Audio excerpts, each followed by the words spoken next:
Hello everyone, আশা করি তোমরা সবাই খুব ভালো আছো। আর আজকের ভিডিওটা স্পেশালি তাদের জন্য যারা আমার মতো মেকআপ লাভার বা মেকআপ আর্টিস্ট বা মেকআপের প্রোডাক্ট পারচেস করতে খুব ভালোবাসো।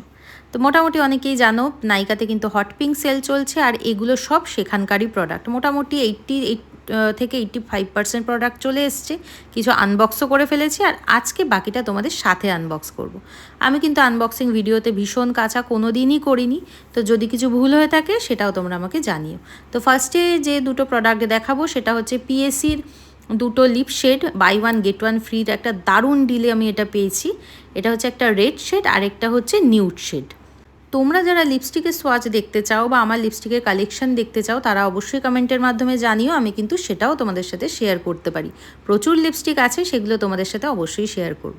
তো পরের বক্সে যেটা দেখছো সেটা হচ্ছে কালার বারের একটা ম্যাট ব্ল্যাক আইলাইনার, সেটাও ডিটেলে আমি লাস্টে দেখিয়েছি, সেটা দেখতে পাবে।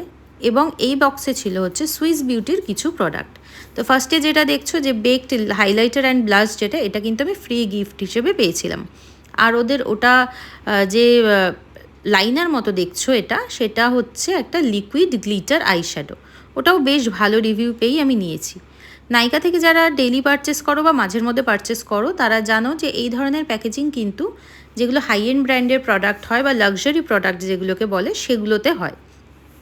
তো এখানে আমি হুডা বিউটির একটা ফাউন্ডেশন নিয়েছিলাম। এর আগে আমার 2-3টে শেড ছিল, বাট আমার যেহেতু শেডগুলো প্রায় শেষের দিকে এবং প্রায় 30% অফে ফাউন্ডেশনটা পেয়েছি বলে আমি এটা স্টকে নিয়ে রেখেছি। আমার প্রচুর প্রোডাক্ট শেষ হয়ে গেছিলো, যার জন্য এগুলো একদম আইডিয়াল সময় সেলটাও দিয়েছে আর আমিও স্টকে নিয়ে রেখেছি। তো শার্লেট টিলবারির এয়ার ব্রাশ এই ফাউন্ডেশনটা সম্পর্কে যত বলবো সেটাই কম হয়ে যাবে। সবাই যেন এটা একটা এয়ার ব্রাশ ফাউন্ডেশন। এটাও একটা শেড, আরও একটা শেড আছে, এই শেডটাও আমি স্টকে নিয়ে রেখেছি। এবার পিএসির মাইক্রো ফিনিশ ফিক্সার, এটা তো মোটামুটি তোমরা সবাই মোটামুটি ইউজ করো, খুব ভালো রিজনেবল প্রাইসের মধ্যে। আর ফরএভার 52 এই যে হট সেলিং প্রোডাক্টটা এখন, সেটা আমি যবে থেকে দেখেছি তবে থেকেই আমার মাথায় ছিল আমি কবে নেব। তো আমার একটু ভুলবশত আমার একটা শেড ডার্ক হয়ে গেছে এটা। তো যাই হোক, সেটা একটু মিক্স করে আমার ইউজ করতে হচ্ছে। তো এই জিনিসটা ঠিক কেমন সেটা তোমাদেরকে আমি অবশ্যই জানাবো। যদি তোমরা জানতে চাও আমি ডিটেল একটা রিভিউ অবশ্যই দেব। এরপর যেটা নিয়েছি সেটা হচ্ছে রিকোডের প্রেপ সেট গ্লো। এটা একটা ফিক্সার, এর মধ্যে শিমার পার্টিকেলস আছে, খুব মাইল্ড পার্টিকেলস আছে, যেটা খুব বেশি চাঙ্কি নয়। তো এটাও বেশ ভালো। তারপরে নিয়েছিলাম হচ্ছে সুইস বিউটির এই ম্যাট ব্রাউন আইলাইনারটা, যেটা আমার খুব বেশি ভালো লাগেনি। এগুলো অ্যাকচুয়ালি আগে আমি আনবক্স করে ফেলেছি, যার জন্য তোমাদের আর বক্স থেকে বের করে আমি দেখাতে পাচ্ছি না। এটা কয়েকদিন আগেই এসেছে, একদম ফার্স্টের দিকেই চলে এসেছে।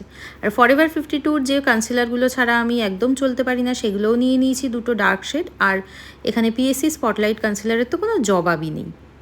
এই যে সেই সুইস বিউটির যে প্রোডাক্টটা একটুখানি দেখিয়েছিলাম সেটাই দেখালাম আরেকবার, সেটা হচ্ছে গ্লিটার আইশ্যাডো। আর এটা হচ্ছে ফরএভার 52 যে ফ্লেক্সগুলো হয় আইশ্যাডোর উপরে ইউজ করার জন্য, সেরকম একটা ফ্লেক্স।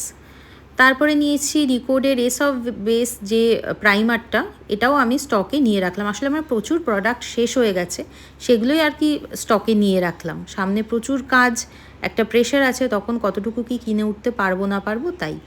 আর তার সাথে দেখলে একটা সুইস বিউটির ব্রাশ নিয়েছি, আইশ্যাডো ব্রাশ। আর এই প্রোডাক্টটা কিন্তু আমার ফ্রি প্রোডাক্ট ছিল সুইস বিউটির। এটা হচ্ছে কালার বারের সেই ম্যাট আইলাইনারটা, ব্ল্যাক যে ম্যাট আইলাইনার, ওটা আমি অনেক দিন ধরেই ইউজ করবো ভাবছিলাম। আর মিস ক্লেয়ারের এই আই গ্লু, যেটা আই গ্লু অ্যাকচুয়ালি না, আই ল্যাশ গ্লু, সেটা আমি সবসময় ইউজ করি। অ্যাকোয়ালজিকার এই যে সানস্ক্রিনটা আমি বহু বছর ধরে ইউজ করছি। এর আগে এর যে ইয়েলো কালারটা সেটাও ইউজ করেছি, ওটাও ভালো ছিল, এটাও বেশ ভালো।